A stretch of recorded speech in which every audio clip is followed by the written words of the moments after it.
had to call her, and the program director was like, I didn't want to tell you how big you was out here. I didn't want you to, it to scare you or whatever. And I'm back there crying. I'm hyperventilating because I'm talking about they swarmed. I was like, so then when I got myself together and I went back out and I tore, listen, I tore that. And it was just, then I got on 106 in Park after that. And like, it's wow. It just blew you up, right? Yeah. Yeah. From that one God intervention, like he intervened on your life and planted that seed, like you're not supposed to be at church, so I'm not gonna make you comfortable. Like I'm gonna make you very uncomfortable to step into your talents.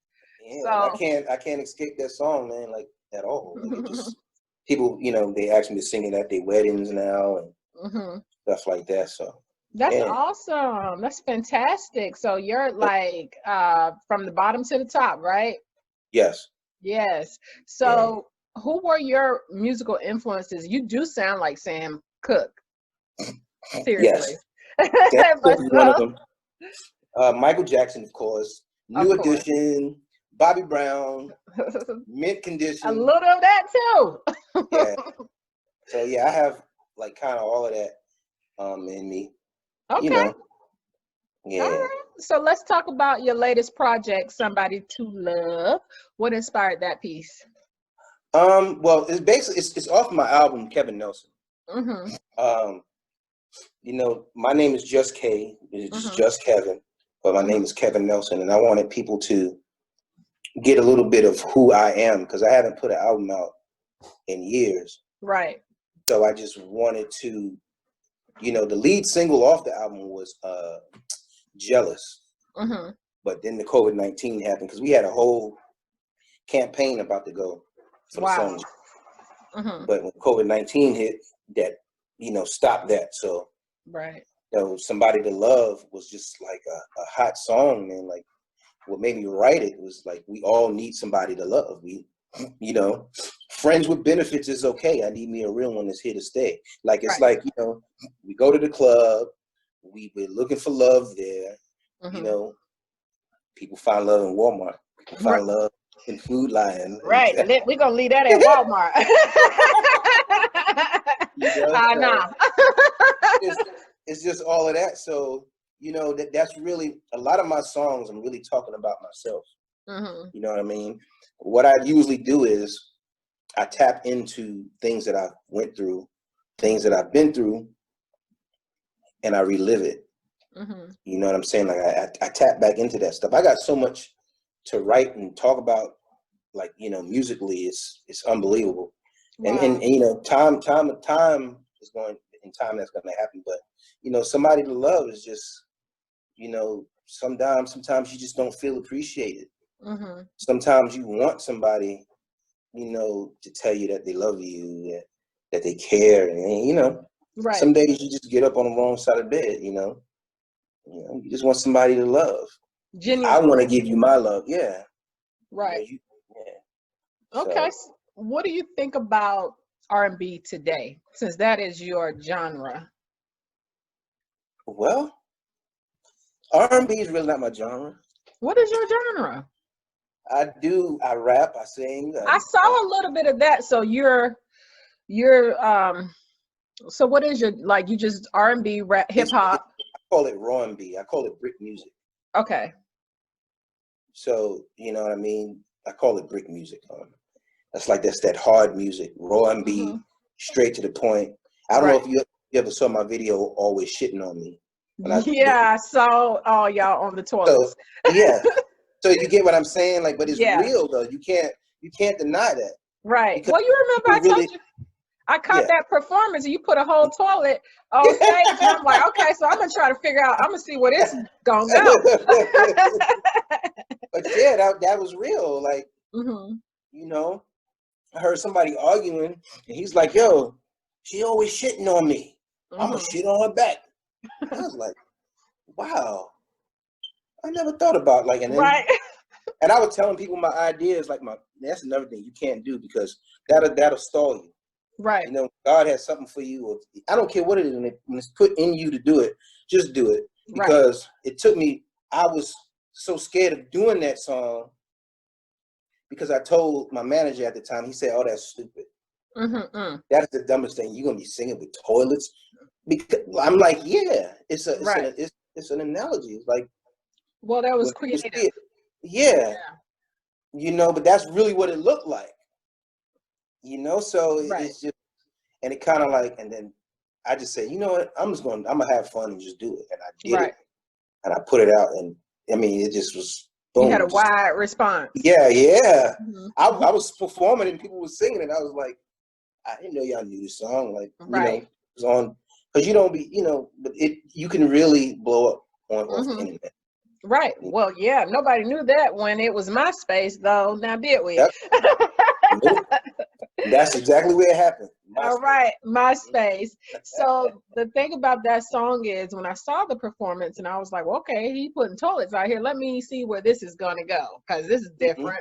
But then your vocals totally, you know, the toilets, that was one thing. But then as soon as you started to sing, that was a whole other ball game. So, you know, and your creative views they're yours. You're supposed to be creative. You're supposed to have your own vision for what you bring to the table. But your vocals, outstanding. So, you know, if nobody ever, what your daddy told you. If nobody, phenomenal. So so let's get into the newest album. Is you mentioned the one project. So do you have more coming from that album? I have more songs. I got a song called "Can't Take It." It's basically about a person that can dish it, but they can't take it. Right. So it's like, if I cheat on you, you can't cheat on me. Right. If I lie, you can't lie to me, because I'm not gonna lie. You know, I can dish it, but I can't take it. Right. You know, I'm gonna gaslight you, and I'm gonna keep gaslighting you, and I'm gonna keep gaslighting you. You're gonna keep believing me over and over again, but you cannot do it to me. Right. You know, that's selfish double standards. Yeah. You know, well, that's a lot of people who's wanting to do stuff but want to be number one. You know, like, I got a song called "Bastard." It's called "Blessings." Your blessings are sent to real dads, to a real dad. Oh, okay. And I wrote a letter to my kids about, you know, how me and their mother split up. And, you know, I apologize that, you know, that we split up, and, you know, things happen. Like, it's called "Bastard." Right. Yeah. So, yeah. Raw. Yeah. Okay. Yeah. So what's the most impactful? Would you say that getting into the industry was the most impactful part of your journey? It's how it happened. No money. People telling me that I couldn't do it. And the way it was just happening, it was God. Like how I got on the Monique Show. Right. That skyrocketed me, because every year I would look for Steve Harvey, and I had a plan for Steve Harvey. I was like, if I can, every CIAA, I gotta get to Steve Harvey. I gotta get him. And he'd just be coming through, walking, and I'd be trying to reach him. This one year I had a plan. I'm like, oh yes, I got up real early. I was 5 a.m. I was up there, and I had to perform at 3. It was like at 3 p.m. on the main stage. Steve Harvey never showed up this year. Something happened. His plane didn't come. I was crushed. Right. So I sing, I perform. Then Monique at the time, she had a radio talk show. And I was still backstage, you know, just minding my business, whatever. They up there having jokes on stage, and I'm just back there, you know. So somebody says, Jus K on the speakers, like, Jus K, come to the stage. So I come to the stage, and the stage manager was like, Monique wants you on stage. Somebody had given her my CD. Right. But I get up on the stage. She happened to be having a talent contest. And I was already irritated because Steve Harvey ain't show up.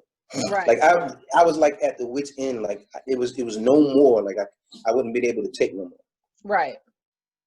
So there was a girl in front of me. She's complaining because she couldn't play her CD, and Monique is just having jokes on her. girl, you better sing now. Hey, you only got 10 seconds. You better hurry up.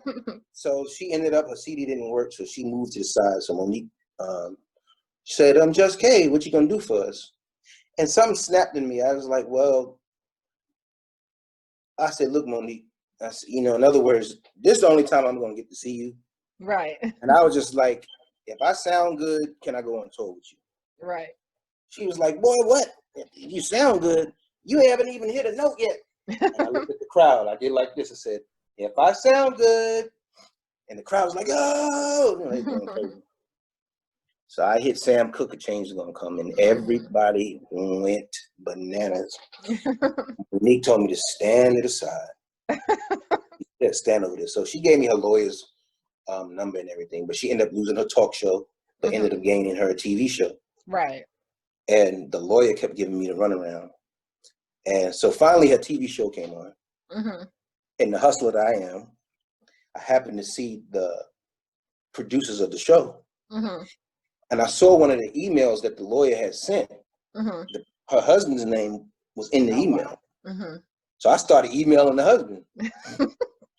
I'm like, yo, so no answer. Then one day I'm in the studio and phone ringing. I'm like, he's bill collectors. I'm hitting. Right. Ignore. I see ignore. Right. But then they just kept calling back to back. And I'm like, man. So I hit, accept, and I'm quiet and waiting. So I sniffle so somebody can say hello, so I can hear if it's a. And it was her husband, man. Wow. He said, hey, is this Jus K? I said, yeah. He said, you sitting down? I said, yeah. He said, we want you on our talk show. I was like, what? Because nothing really good ever happens to me like that. Like, right. Yeah, I did the backflips. I hit my toe running, trying to. Maybe you felt like nothing good ever happened, but every story you've told me, I mean, I'm pretty sure you've went on a hell of a journey this entire. I mean, nobody ever has it easy, and we always hear about the good stuff and never the hard stuff. But I think everything that you shot for, maybe you didn't get Steve Harvey. He lost his show too, but you definitely got Monique, and that was a blessing. So God ain't gonna give you what you want. That's just so you got what you needed, and you still got prime time, right? Yes. Yeah. Oh yeah. And they my friends now. Her and Rodney Perry. Right. Like, so I developed friends. Like, I was just like, they pop in. I had sang with on Rodney Perry's open mic the other night. Wow. He called me and was like, hey man, you want to sing on my open mic tonight? I was like, yeah, man. I said, of course. So, I'm just humble, man, and I love this, man. I love it. I wouldn't trade it in. God makes room for me to where my life is not. I don't work a regular 9 to 5. Like you get what I mean. Right. So I'm free to do certain things, and I don't even like thinking of how I be getting stuff, or how things happen, because it's normal, but to regular people, it's not normal. Right. Yes, us regulars don't understand how you can be you're not regular. how you could be on the Monique Show and you're like, nothing good ever. What? Who does that? Yo, you were like an unknown artist, and then suddenly everybody knew who you were. That does not happen, there. Yeah. You're right. You're completely right, man. And that I was on Rockaware. They sponsored me. Black Planet sponsored me. Then I was in the Vibe magazine. So they gave me $20,000 worth of clothes. Wow. When I was in New York, it was a time I was homeless. So to have all of that, I was just like, such a shame. Yeah. Most of that stuff I gave away. I gave it to the homeless. And, you gave back. Yeah. Yep. Okay. Yeah. All right. Yeah, man. So humility, love it. What's the toughest lesson you've learned that grew you? Not listening to my mother. Oh. That was the She told me not to mess with someone, and I did. Mm-hmm. I mean, you know, that causes. Now I'm living in that time of when she told me. Now I see why. Right. You kind of know what I mean? So right. back then I couldn't see now. Right. You know, and she told me, she said, you know, I've been here way before you. Mm-hmm. And I'm telling you, don't do it. Right. You know, when your mama say. But I was just looking for her love, because my mother would work so much sometimes. It was like, you know, I started looking in the females, like, yo, you know, they're telling me how cute I am. And, you know, you take that as, and, you know, my mother was like, no. Right. But yeah, that put me through years and years of, whoop. You're down now, boy. You know, so it's just, you know, that's one of the biggest lessons. Like, I wish I would have listened. Yes. Well, ain't no take back for you. It's only growth from here. Nope. So you learned your lesson. Yes. What is your favorite project or performance? And I think you mentioned it was your first song, right? Yes. Special. Okay. Special. It was called Pain Makes Me Sing.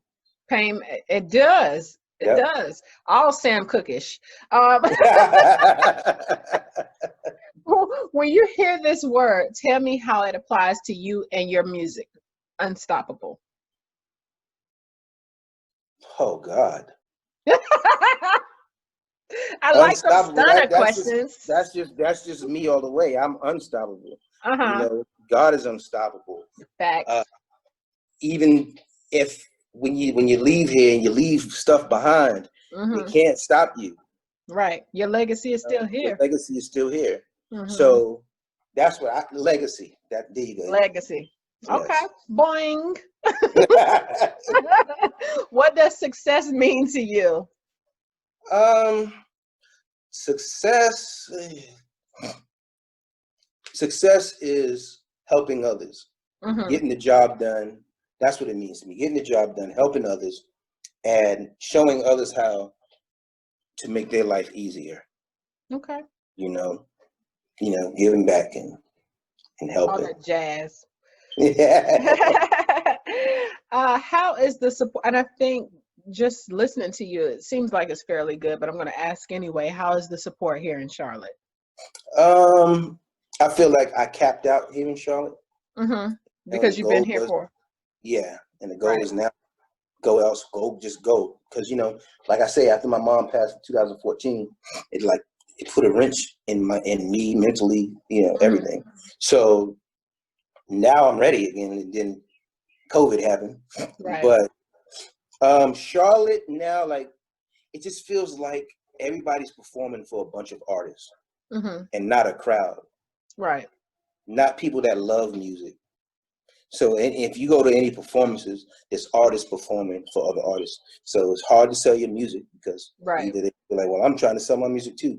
You know, seems like it's no fan base, pure fan bases here. Right. Which it showcases. Yes. But most of the people in the audience are artists, and they have artists or they managers or you know, so they're more watching you to judge you than to enjoy the show. Right. That's what I feel. Okay. And that's what I see.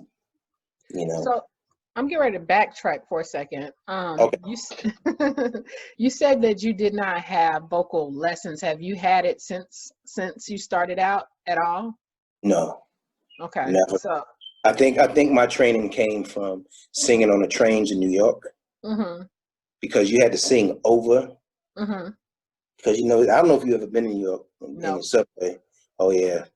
You know, there's a lot of street performers down there, and like it gets loud, and so you have to, and you have to be good. Right. Because they're very hard. Like they'll just ignore you. So that's where most of my training came from. Singing over the train, like the noise. You understand what I'm saying? So right. Yeah, would you think with that, if you can do something different in your career, would that be one of the things, or what what would be one of those things? If I could do something different? Yeah, that your trajectory. If I wasn't singing? No. We know the steps that led you to your now. If you can change one of those steps, what would that be? Money. Money. Mm-hmm. Because, you know, the way things are now, if I had that, I can get right. there. Right. Because everything is paid for now. It's like, okay, but I'm good at what I do. Right. I'm not paying for it, and I'm not good. Right. You know what I'm saying? And right. I think that's what hinders a lot of people because, you know, and one thing that really bothers me is when I see DJs not playing, and not only me, right? Just artists that are good, period, here in the hometown and they always be like, yo, you got to get your buzz up, you know, don't ask me to play your song, and you know. But my thing is, half the music that DJs play, they don't even know half those artists anyway. Right. And here you go, you have an artist in your own city that you know. A DJ, my brother is a DJ. I watched him as a kid. You know, I used to look at him, and when he's DJing, and I used to be like, and he would break records, like just right. Whatever was hot. It wasn't just because it's on the radio. He would get records, and he would, you know, DJs break don't do that. Yeah, they only playing what they hear on the radio. Right. But no, it's up to you to get the crowd hype. It's up to you to mix beats and keep them on the floor. It's not right. You know, that's what I'm saying. So old school DJing.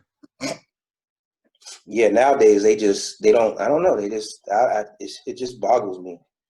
It boggles me. You know, and that's why a lot of people aren't getting heard, is because so many people want to just say no. Right. Well, you know, you fought past the nose, so the nose don't matter. Yes. The nose don't matter. Oh yeah. Oh yeah. So who would you like to share the stage with? Ooh. Share the stage with Fantasia. Fantasia? Why Fantasia? Something about her spirit, man. Something about her spirit. Something about them veins when they come out of her neck. When she starts, that's like this soul. That's soulful singing, right? Yeah, right. Like, yeah. Like, you know, she get ready to get down with the get down. Yeah, I you know, she's just, you know, I used to speak to her on the phone like years ago. And I always wanted to ask her one question because I never had vocal training. What was I never that? got to ask her. How do she sustain night after night? I have never heard her voice. Wow. So and she brings it home for real. That's for real. I think it's because she take her shoes off and it comes from the pit of her feet. I would need to rest. I need to rest 2-3 days after a performance. Hopefully, look, maybe she'll see this interview and she'll be able to tell you how she sustained from her feet down to the crown of her head. She's bringing it home. Yeah. So, are you part of any nonprofits right now? And what would you like to take part in as far as community forums? No, I'm not. I'm not. I just like do things to spare the moment. I'm like one of those type of guys, but you know, battered women and battered men, like right on both sides. That's what I would like to take, you know, part in, and especially young men, letting them know that, you know, there is hope out here. You know, you don't have to take after your father. You don't have to take after your mother. You know, because sometimes parents, they don't want to see their kids go further than them. You know what I'm saying? Like they just don't. Some toxic. Parents are jealous. Some, and they spread that generational curse. And it's like, and then it goes on to the next, and it goes on to the next, and it goes on to the next. So, yeah, man, that's basically what I really want to do. Okay. Yeah. So this is my last question. I know you're excited. Where can our readers, or not readers, I'm thinking I'm blogging, where can our viewers find your music? iTunes. You can find my music on iTunes, Spotify, Google Play, all of the online outlets you can find my music on, and you can find me at Jus K Music on Instagram and on Twitter and on Facebook. Okay, I did lie. This is really for real. I do this all the time. I'm like, okay, I got my light bulb just went off. All right. So your latest single just got a lot of traction. Like you got over 15,000 views. How did that happen? Well, just putting it out there, man, and doing like promotions, and you know what I'm saying? Just because, you know, I have my own camera and everything. Right. Just constantly promoting my album. Not making people tired of seeing me, but making them want to see it. Right. You understand what I'm saying? Not just throwing it down the throat. Right. You know, strategically, people, targeting people, just strategically. You know, if you just type in words in your search engine, you can see who wants to listen to music. You just type it in, like, I want to listen to music today. And a bunch of people that even if it was last year, or you can find people, you know, but just promotion and marketing, like just putting it out there, man. And, you know, but I actually think it caught traction, like on its own. Yeah.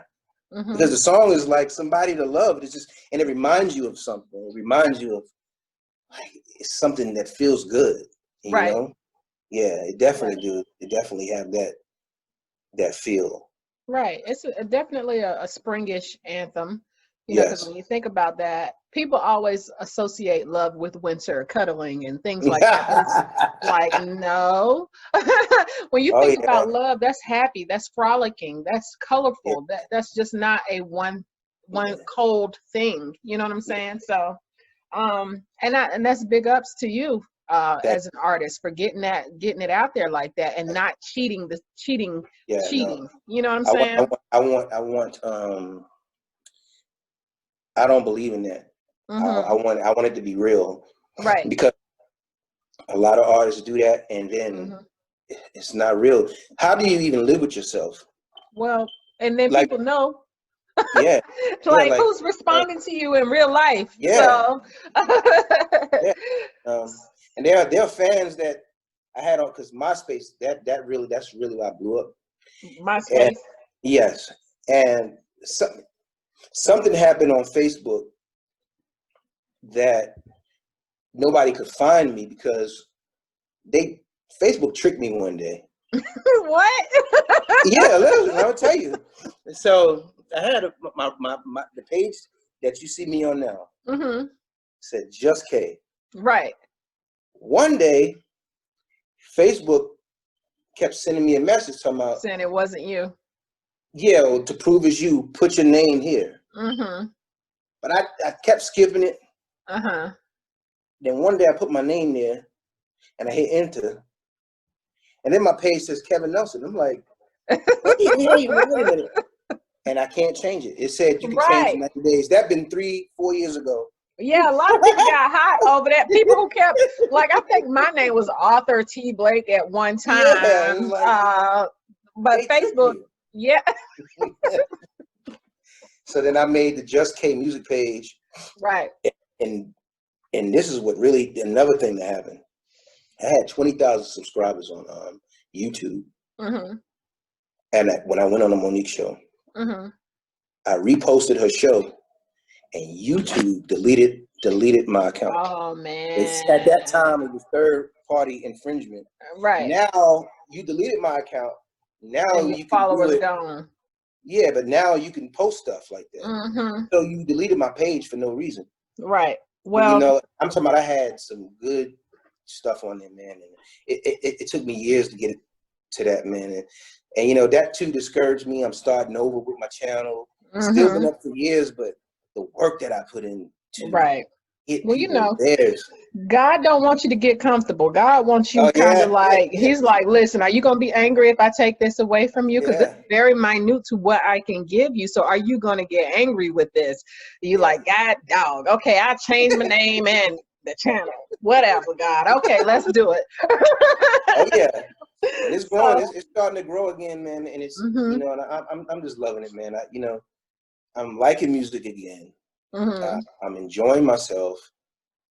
I'm enjoying life. I'm at a place where it doesn't matter. Mm-hmm. It doesn't matter who doesn't like me. It doesn't matter.